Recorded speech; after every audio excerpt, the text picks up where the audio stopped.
बालक ना बहुत देख अब तेरे भर के बहुत देख कर चला हूँ अच्छी डाल। अबे चल कैमरा मैन। अरे चुप है, अरे चुप, चल निकल। क्या बोला? हाँ क्या बोला? क्या है? हाँ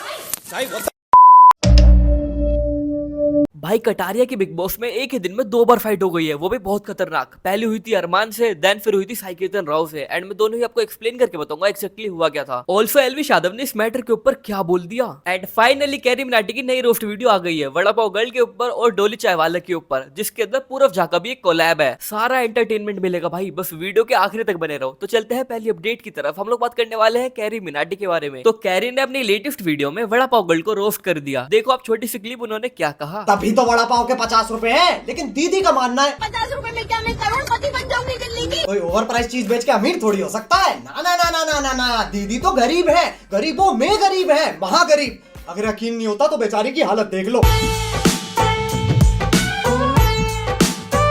दीदी की गरीब गाड़ी, दीदी का गरीब आईफोन, दीदी के गरीब कपड़े और पर्स, और ये सारी गरीब चीजें वड़ा पाव बेच के थोड़ी ली है। वो तो बस एक फैमिली बिजनेस है चूतिया काटने का। ऑल्सो उन्होंने डोली चाय वाले को भी रोस्ट कर दिया। देखो आप ये वाली क्लिप। ठेले को अपाहिज कर दे तो टपरी बन जाती है, और एक टपरी वाला बड़ा फैल रहा है। डॉली चाय वाला। कौन कहता है एक चाय बेचने वाला रोज रॉयल नहीं खरीद सकता? रोज रॉयल रॉयल रंबल गाड़ी ही नहीं पता कौन सी है। इसे लंड नहीं पता क्या हुआ अभी। ये सोच रहा है ये गाड़ी में से चिमटा क्यों निकल रहा है। लोगों को लग रहा है चाय बेच के रोज रॉयल ले ली इसने। मारुति 800 का टायर नहीं है इस पे। एक नॉर्मल चाय वाला गरीब होता है, ये बस मशहूर गरीब है। और जो लोग सही में अमीर है वो इसका इस्तेमाल कर रहे हैं, अपनी चीजें प्रमोट करवा रहे हैं। दुबई ही बुला लिया इसे। डॉली भाई ने चाय से स्टार्ट किया और आज दुबई की सबसे महंगी जगह में खड़े। घास पे खड़ा करवा रखा, पब्लिक प्लेस है। अरे शेख के टट्टो कहीं रूफटॉप पे तो ले जाते। खुद की गरीबी छुपाई नहीं जा रही है, दूसरों को अमीर दिखा रहे हैं। ऐसा लग रहा है कोई मुर्गी रेगिस्तान में खो गई है। ये सक्सेसफुल है नहीं, लोगों ने जबरदस्ती बना रखा है। एंड भाई ये तो कुछ भी नहीं था। अब देखो आप कैरी मिनाटी का और पूरव झा का एक collab. So let's start this vlog. One chai, please.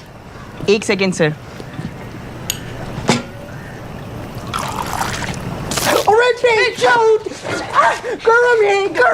गलती होगी भाभी, 5 बार और ट्राई करूंगा ना तो हो जाएगा। Sorry. It's okay. It's okay.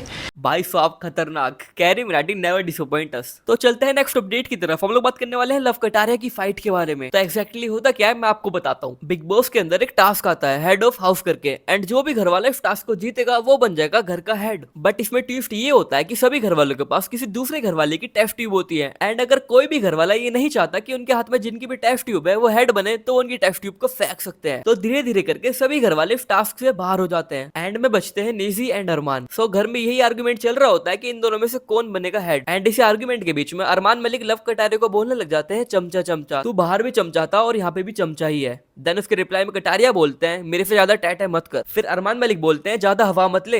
Then Kataria उसके रिप्लाई में बोलते हैं तेरे पेट की हवा निकाल दूंगा। देन फिर अरमान मलिक कटारिया के सामने खड़े हो जाते हैं एंड कहते हैं निकाल। देन कटारिया कहते हैं हाँ निकाल दूंगा। देन अरमान मलिक बोलते हैं तेरे जैसे बालक बहुत देखे हैं। फिर कटारिया बोलते हैं हाँ मैंने भी बहुत देखे हैं। फिर अरमान मलिक बोलते हैं कि तू हर किसी के बीच में बोल रहा है। देन कटारिया उसका रिप्लाई करते हुए बोलते हैं मेरा मुंह मैं कहीं भी बोलूं और कुछ भी बोलूं। देन अरमान मलिक बोलते हैं कि फिर सुना भी कर, ज्यादा बोलना मत कर, सुना भी कर। एंड कहते हैं अपने हाथ पीछे कर ले। देन कटारिया बोलते हैं तू पीछे कर, मेरे हाथ तो ऐसे ही रहेंगे। देन अरमान मलिक बोलते हैं चल चल कोने में निकल। उस चीज का रिप्लाई करते हुए कटारिया बोलते हैं तू कोने में निकल। देन अरमान मलिक गुस्से में बोलते हैं अबे कैमरामैन चुप रहे, मुझे पता है तू कहां से निकला है और यहाँ तक कैसे पहुंचा है। देन कटारिया बोलते हैं मुझे भी सब पता है तेरा और तेरी सारी सच्चाई भी पता है। देन अरमान मलिक बोलता है मुझे भी तेरी सारी सच्चाई पता है। फिर कटारिया बोलते हैं अबे चुप रहे, खाम खा मुंह खुलवाने लग रहा है। एंड फिर ये वाला आर्गुमेंट शांत हो जाता है, लेकिन नया आर्गुमेंट शुरू हो जाता है। बिग बॉस सभी घर वालों को बाहर भेज देते हैं एंड एक्टिविटी रूम में 3 घर वाले बचते हैं, रणवीर, साई केतन एंड सना सुल्तान। तो बिग बॉस इन तीनों घर वालों से पूछते हैं कि आप किसको हेड ऑफ द हाउस बनाना चाहते हैं। तो रणवीर और साई केतन बोलते हैं कि हम लोग तो अरमान को बनाना चाहते हैं, लेकिन सना सुल्तान बोलती है कि मैं नीजी को बनाना चाहती हूँ। एंड इन तीनों का आर्गुमेंट काफी लंबा चलता है, लेकिन कोई भी पीछे हटने को तैयार नहीं था। देन फिर बिग बॉस बोलते हैं अगर आप लोगों ने जल्दी ही कोई डिसीजन नहीं लिया तो मैं आपको पूरे हफ्ते का राशन नहीं भेजूंगा। एंड बिग बॉस की इस बात को सुनकर सना सुल्तान थोड़ी सी नर्वस हो जाती है एंड वो प्रेशर में आकर अरमान मलिक का नाम बोल देती है। एंड फिर वो तीनों बाहर आ जाते हैं। एंड फिर सना सुल्तान से लव कटारिया पूछते हैं कि तूने किसका नाम लिया। देन सना सुल्तान बोलती है कि मैंने अरमान का नाम लिया। एंड फिर वो सारी सिचुएशन बताती है कि वहां पर क्या हुआ था। एंड फिर सना सुल्तान बोलती है अगर घर के अंदर राशन नहीं आता तो फिर सभी लोग मेरे को बोलते हैं। देन कटारिया बोलते हैं अबे तेरे को क्यों बोलते, तुम तीनों को इक्वली बोलते ना, वो दोनों भी तो तेरी बात से एग्री नहीं हुए तो तू क्यों पलटी।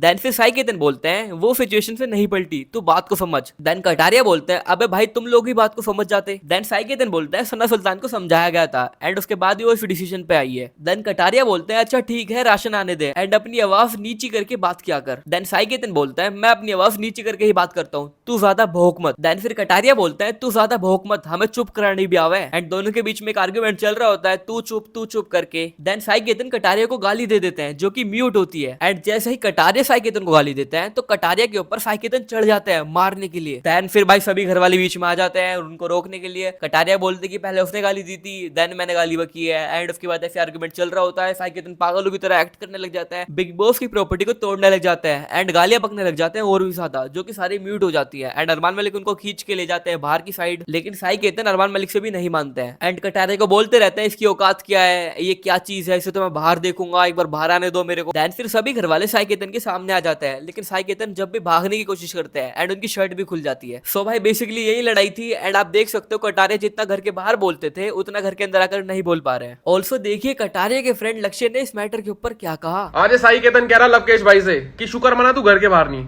भाई तू भगवान का शुक्र मना, भगवान को हाथ जोड़ कि मैं घर के बाहर नहीं हूं, थैंक यू गॉड, वरना तेरे को पता नहीं तेरा क्या हाल होता। और बाकी बात तू कर रहा था औकात की, बिग बॉस के बाद हम लोग भाई मुंबई में है, ठीक है, 2 दिन 4 दिन 5 दिन जब भी तेरा जी करे, जैसी तेरा जी करे ना, तू मैसेज कर दियो या कुछ भी कर दियो, बता दियो भाई कहां ना होगा, ठीक है भाई। उसके अगर टीम से कोई देख रहा हो तो उसको प्लीज इन्फॉर्म कर देना, बाकी हम देख लेंगे। ऑल्सो एलविश यादव को भी रिएक्शन आ चुका है, देखिए उन्होंने क्या कहा। मुद्दे की बात मैं करूं तो ये तो लड़ाई बनती ही नहीं थी। ऊंची आवाज किसी ने करी है, उसने गाली दी थी मुद्दा बना दिया। सही थी कटारिया ने भाई, उसने पहले मैं देखो मैं बहुत सारे लोगों को ना एक चीज क्लियर नहीं हो रही है अपने माइंड में कि किसने गाली बकी किसने नहीं बकी। उसके बाद मैं और लोगों का गेम प्ले बताऊंगा मैं आप लोगों को। सबसे पहली बात तो गाली दी साइकेतन ने, उसने बोला हाँ। समझ गए ना, वो भी माँ कोई गाली है, माँ कोई तो गाली है, वुमन कोई है, कोई वुमन कोई है, उसी की माँ को है। इसने इधर से बोले तेरी कर दूंगा, तेरी माँ कर दूंगा या बहन कर दूंगा, जो भी बोला हुआ, ये भी इसने गाली बकती। अगर साइकेतन उसको गाली ना बकता तो कटारिया क्यों बकता गाली, क्योंकि कटारिया आज से पहले तो हमने तो देखी नहीं ऐसी गाली बकते हुए भाई साहब उधर। सही बात है, समझ रहे हो। दूसरी चीज, अब सब लोग मुद्दा बना रहे हो उसने ना माँ की गाली दी, उन्होंने एक्सेप्ट भी करा। अरे भाई कितनी सिंपल सी बात है, उसने बोला वो वाली गाली, उसने वो वाली गाली दे दी, दोनों में माँ इन्वॉल्व है, ठीक है। मैं अभी साइंटिफिक बात कर रहा हूँ, ये मुझे ऊपर से चांद सितारे बता रहे हैं सब ठीक है ना। तो साइकेतन की गलती, उसके बाद साइकेतन कर दिया वो कर दिया। अरे भाई तूने भी तो करा, ऊपर से वो करके दिखा रहा है जैसे कोई पकड़ेगा ना तो मार पीट देगा। भाई ये बिग बॉस का रूल समझ नहीं आ रहा। अरमान को बाहर कर देते तो ये एग्जाम्पल सेट हो जाता कि भैया वॉयलेंस अलाउड नहीं है हमारे सीजन में। हमें इतना छोया करता, हमारा जी करता थूथड़ी सो जाते साढ़े मार पीट के, हमने करा नहीं करा ना, हमने तो गाली तक कंट्रोल करी भाई, 1-2 बार ही निकली हुई मुंह से। ऐसा क्या हो रहा भाई कि हाथापाई होने पे बंदे ये सोच रहे हैं कि भाई अपने कपड़े तार का आ जाऊंगा, अपना शरीर दिखा दूंगा, वो हो जाएगी, वो मैं तो जीत गया, वो हो गया, गाली बकूंगा। गाली खुद साइकेतन ने बकी, बल्कि ज्यादा गाली, कम से कम 4-5 बारी बकी। कटारिया ने 1-2 बारी बकी होगी।